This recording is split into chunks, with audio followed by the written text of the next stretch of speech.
Welcome to the Human Capital Innovations Podcast, your go-to source for personal, professional, and organizational growth and development. We hope you tune in often for all things people management, organizational development and change, organizational leadership, and social impact related. Maximize your personal and organizational potential with Human Capital Innovations Podcast.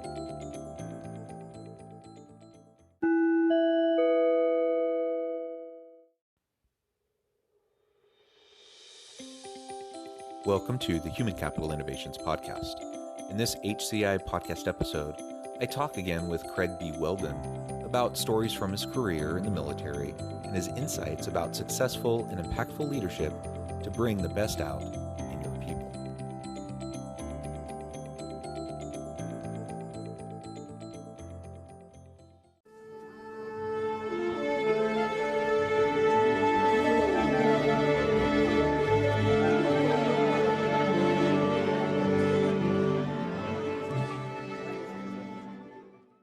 Craig Whelden, welcome back to the Human Capital Innovations Podcast. Thanks, John. Happy to be here again. Yeah, it's great to have you back. We met a couple of times back before the holiday break and had some really great discussions around your career and various leadership principles and how it pertains to everyday organizations and everyday leaders. And we've been looking forward to this third installment for a while. And I'm excited to continue the conversation and really tap into some of the insights that you share in your book and get some good examples of how we can be more impactful leaders with our people. I thought today we could focus and really frame this episode around leadership development through storytelling, because I know you have so many wonderful stories throughout your vast career, and many of those lend to some really great principles that I think will resonate with our listeners. So that'll be our focus today.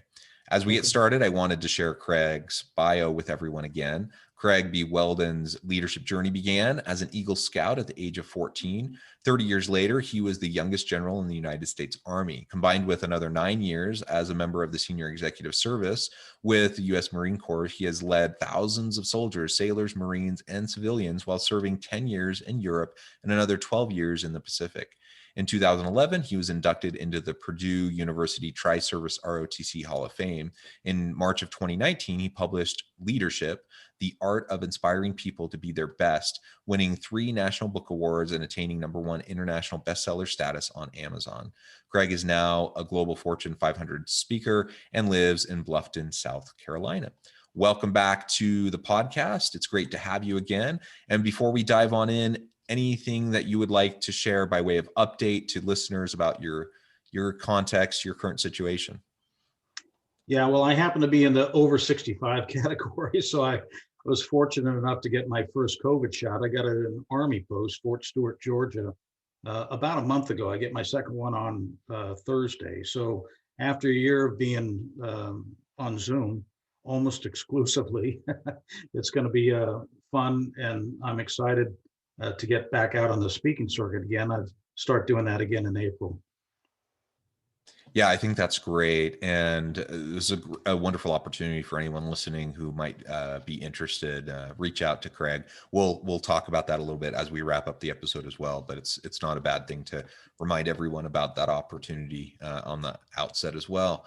And yeah, as we've already mentioned, it's almost a full year, maybe another week or so until we hit the full year mark for when all of the lockdowns and shutdowns and restrictions started to be put in place in the US due to COVID.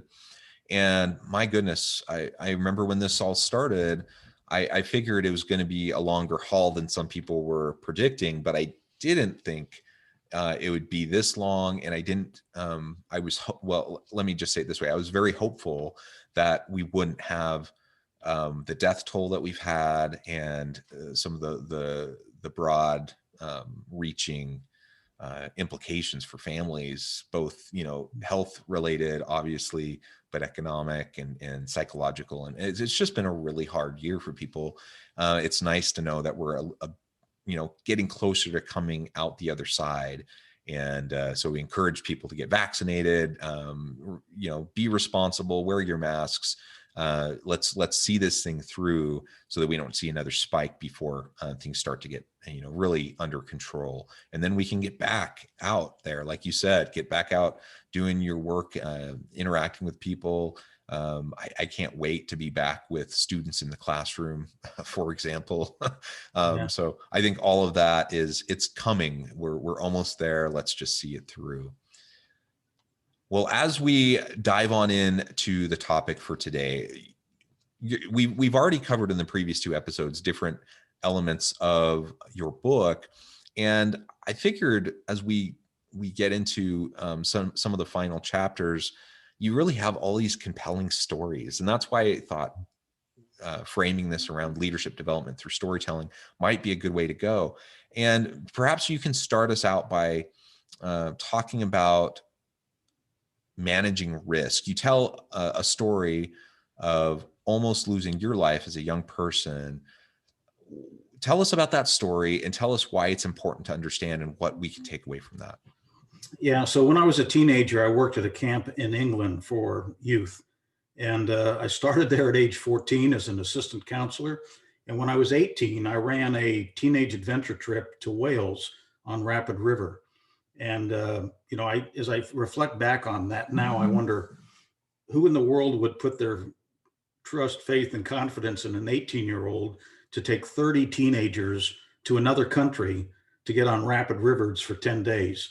Well, that's exactly what they did. And I remember when I was 17 years old, the summer before that, I went up to Wales and I kind of what they call right seated the guy that was running it. He was a senior from Penn State, was graduating, moving on was his life. And we went down the river over the course of 10 days, and I spent my time memorizing exactly where I should go. And he taught me about, the V's in the rapids, so which way they were going and how to navigate them and all that sort of thing.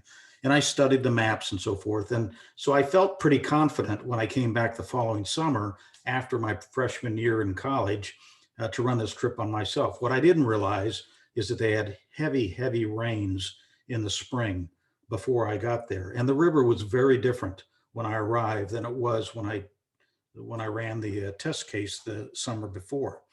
So I took the kids out on the river. We had 6 canoes. There were 2 of people in each one, half the group of 30 people, the other half were in the camp.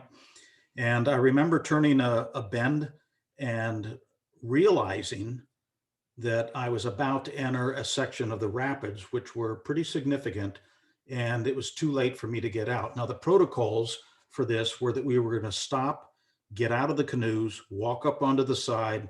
I would talk my way through, and then we would set up a safety line further downriver.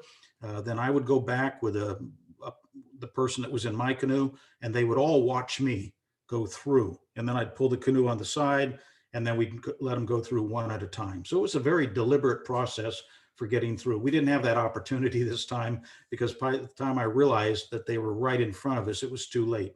So I just turned around and I yelled to everybody in back, "Follow me," because I had no other choice. Well, trying to make this story a little shorter, we lost 2 canoes. 4 canoers fell out, went into the rapids. They all had life jackets on.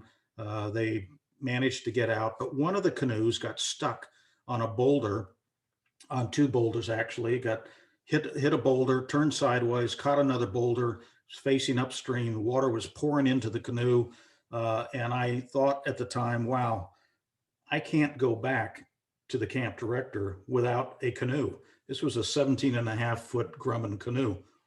So I picked the largest guy, 15-year-old, 16-year-old. I don't remember exactly how old he was, but he was the biggest guy in the group that day. And I said, "You and I are going to go get that canoe." So we went upstream, and I told him, "Keep your life jacket on," but I took mine off. And I took mine off because I thought I could maneuver more easily without the burden of having this life jacket on. We got into the water, we went down, we floated down the river till we hit the canoe. We got to the canoe and we started shaking it up and down, trying to get it off of this boulder. It was about 4.5, 5 feet of water at that point. And the end of the canoe broke free. started to go downriver. I yelled at him, grab the canoe. He did. He got it. The canoe went with him. I reached out and I missed it. And the canoe went downstream with the young fellow that I had taken out there with me to save the canoe. And I missed it. And when I missed it, I started tumbling in the rapids. And I have little memory except for tumbling and tumbling and tumbling, hitting a lot of rocks along the way, thinking that I'm about to drown. And finally, I hit some calm water where I popped up, and it was like one of those movies where people come out of the water and you go, big breath like that. That's exactly what happened to me. But my legs wouldn't move. They were numb. And I managed to get to the side just using my arms, drug myself up doing a low crawl onto the side of the bank. And about 15 or 20 minutes later, the feeling started to come back in my legs. And so as I reflect back on that episode, I made some stupid mistakes. One was getting into water to go recover that canoe in the first place. But let's assume that that was a risk worth taking. The stupid thing I did was took off my life jacket because I really put myself at great risk. And quite frankly, I put that young person at risk as well. So as you reflect back on that, and after doing a little research and experiencing other incidents like that in the Army, I realized that there's a portion of your brain called the prefrontal cortex, which isn't fully formed until you're about age 25. And it controls impulse inhibition, goal planning, organization. It's also feeds into a reward system where young people will weigh the reward versus the risk. And oftentimes it tilts further towards the reward than the rest of us would do or that would take. And so I'd become sensitized to the fact that people that are in an age group between 15 and 25 probably are ready to take risks sometimes that are beyond their means to control, and that leaders need to pay particular attention to the dangers and the risks associated with whoever they're leading when those incidents come up.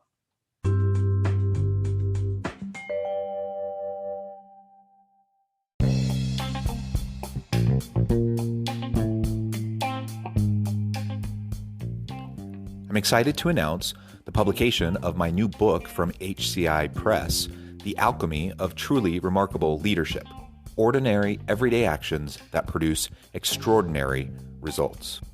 Consider how the nature of work has shifted over the past 50 years. With increased globalization, rapid technological advancement, and the shift in economic composition, the average job of today looks very different than the average job of 50 years ago. What will the jobs and organizations of tomorrow look like? Moreover, what does this all mean for organizational leaders? What are the core competencies and capabilities of organizations and their leadership that are prepared for continued disruption and geopolitical and socioeconomic shifts? Regardless of what the future holds, increasingly, leaders need to be socially minded, data-driven, decisive, champions of talent, and disruptors of the traditional notions of leadership, teams, organizations, and work. The Alchemy of Truly Remarkable Leadership will help you to explore your own leadership competencies and capabilities and consider ways to apply and implement them into your workplace and personal life.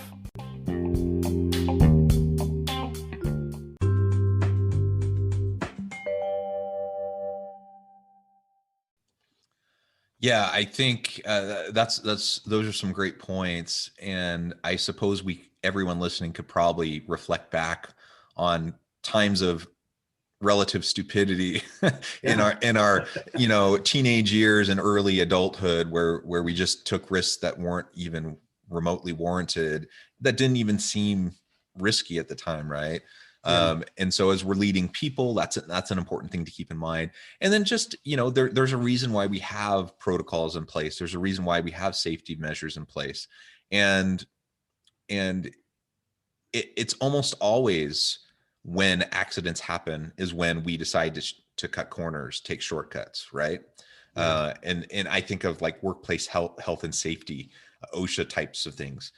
People complain about OSHA requirements a lot, but it's fine to complain about it when you don't want to have to click into your harness or whatever until that accident happens, and then someone is seriously injured or heaven forbid even loses a life. Yeah. And so, we just have to be, not only take that responsibility for ourselves as leaders, but for all of our people. I think that's a great example. And I think also just those types of experiences where we're close, where we can reflect on our own mortality and we're close to the possibility of death. It can help to refine our focus, right, and to help us zoom in on what is really important. And so it's good to be able to take away from those types of experiences these important lessons that can shape the way we're going to lead into the future. Another story you talk about in your book, well, you have many, and I guess one thing I want to applaud, generally speaking, is the use of story, because I think it really creates a really rich narrative around these types of principles that I think tend to be more sticky in our brains as we're trying to think about how they might apply into our own lives. Another story you talk about in chapter 18, the light at the end of the tunnel. That's another compelling one. Can you tell us a little bit about that and what some of the main takeaways are there? Yeah, sure. When I graduated from college, I married my college sweetheart. And it was shortly after graduation. I was a second lieutenant. I went to Fort Hood, Texas. I came back about 6 months later for the wedding. She then accompanied me back to Fort Hood, Texas. I thought I had the perfect marriage. I certainly had the perfect wife at the time, I thought. And 2 years later, she left me. And I was absolutely crushed. It was the first major failure that I had had in my life. And I, quite frankly, had a very difficult time dealing with it. But one of the ways I dealt with it is I went to work and I just stayed at work because I didn't want to go home and look at those empty four walls in this difficult time. I think I was about 22 or 23 years old at the time. I was a battalion maintenance officer for a tank battalion at Fort Hood, Texas. And my office was in the motor pool where we had 58 tanks and about another 50 vehicles. And I was responsible for ensuring the maintenance of these tanks so that they were fully operational. And so I was down in the motor pool doing paperwork on a Friday night at 7:30 by myself. The only other people there were the gate guards. We had guards that kind of guarded the motor pool. And in walked the brigade commander. Now, for your listeners, the brigade commander was about 5 levels above me. He commanded 4,000 soldiers. I was just one of them. We had never met before. And he walked into the motor pool and he said, "Lieutenant, let's go take a walk in the motor pool." And I thought, what a perfect storm of bad luck. Here I am going through all these difficult personal problems, and I'm dealing with it by staying at work. And in walks the brigade commander who's going to do an inspection on the motor pool now. So I got up from my desk. We walked up and down the tank line for 25 or 30 minutes. He never once talked about maintenance. He never once talked about my personal problem. He talked about the challenges that he had faced in his life and how he had overcome them. And when we got back to the front gate of the motor pool, he put his arm on my shoulder and he said, "There's light at the end of this tunnel. You just can't see it yet. Have a good weekend." And he left. And he took me out of the depths of despair that I was in because it demonstrated to me that a senior leader, a full colonel, the brigade commander, who later retired as a 3-star general, cared about everybody in his organization enough to come down on a Friday night at 7:30 and find me after he had been told that I was going through some personal problems and give me one of those buck up talks, if you will. And I've never forgotten that, how important that was to me personally. So let's fast forward. 6 months later, I've left Fort Hood. I'm at Fort Knox, Kentucky. And I meet a young lady, 22-year-old Karen Lusk, who now has been my wife for 44 years. And I cannot imagine life turning out differently than it has. I couldn't see the light at the end of the tunnel in 1976, but it was there. And as I reflect back on the last 40 plus years with her, with 2 wonderful kids, with the finest grandchild on the planet, I just can't imagine life turning out differently than it was. So I guess the message there is that when people are in a dark place and they're going through difficult times, there is often light at the end of the tunnel. You just can't see it yet.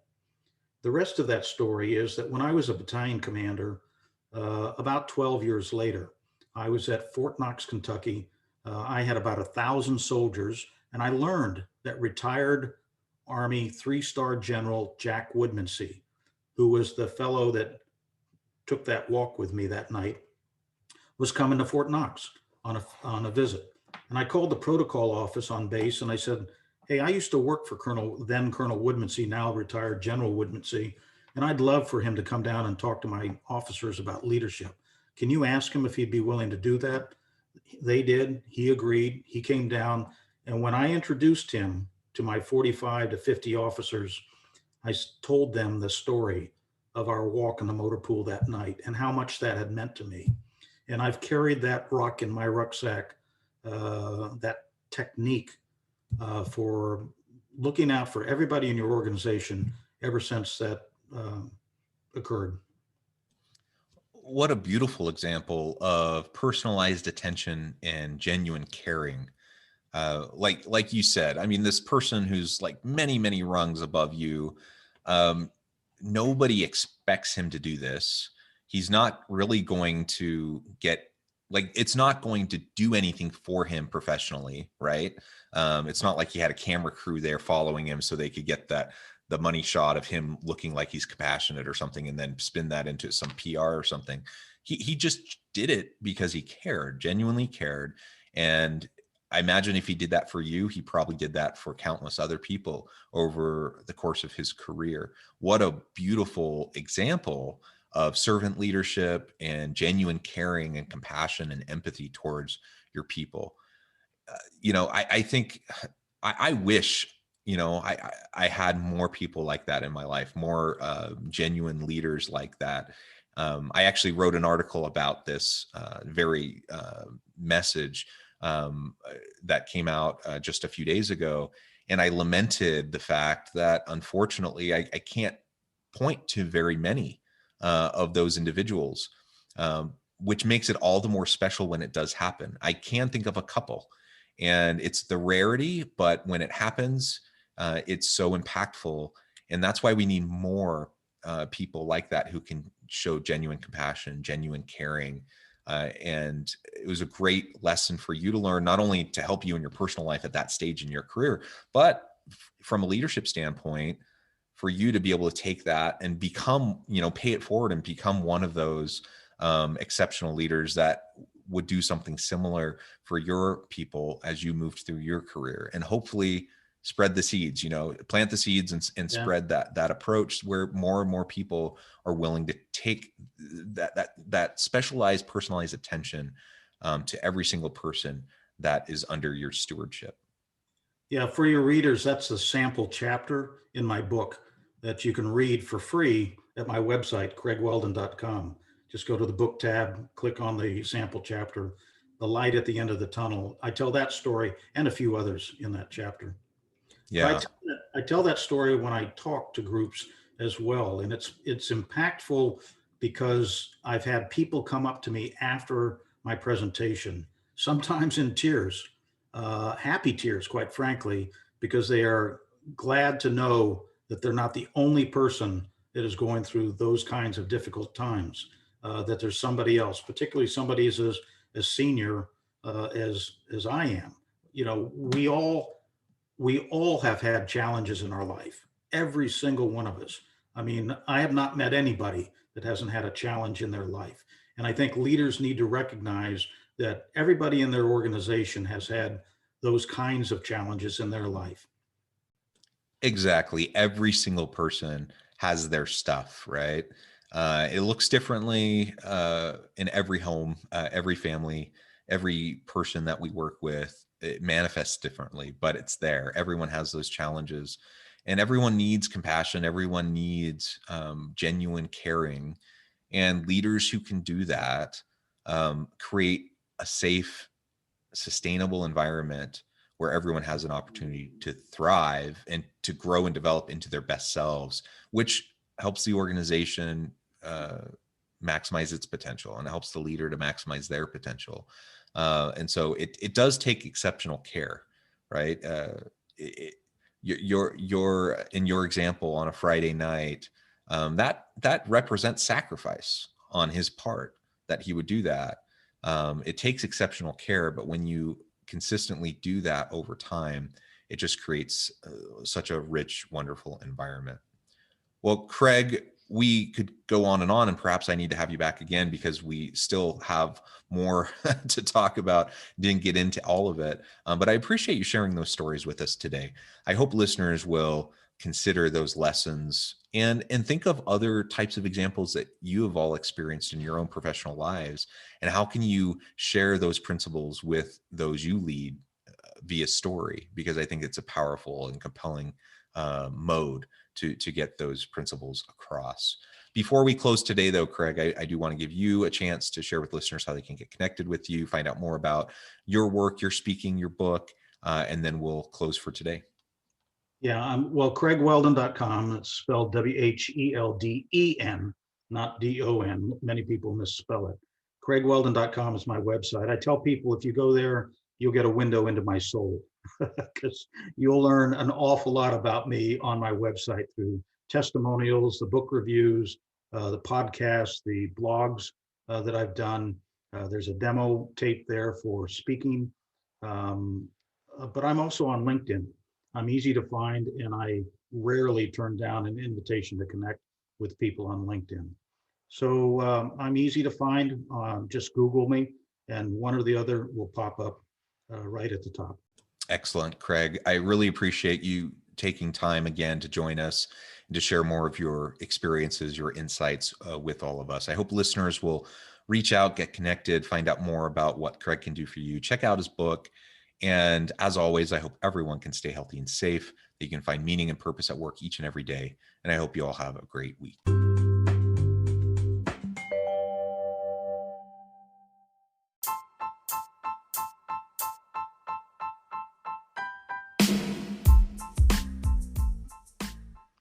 We are excited about the launch of HCI's new magazine, Human Capital Leadership. Human Capital Leadership is a free, interactive e-magazine designed to help individuals, leaders, and organizations find innovative approaches to maximize their human capital potential. We will be publishing issues quarterly in August, November, February, and May. Check out the first issue and let us know what you think.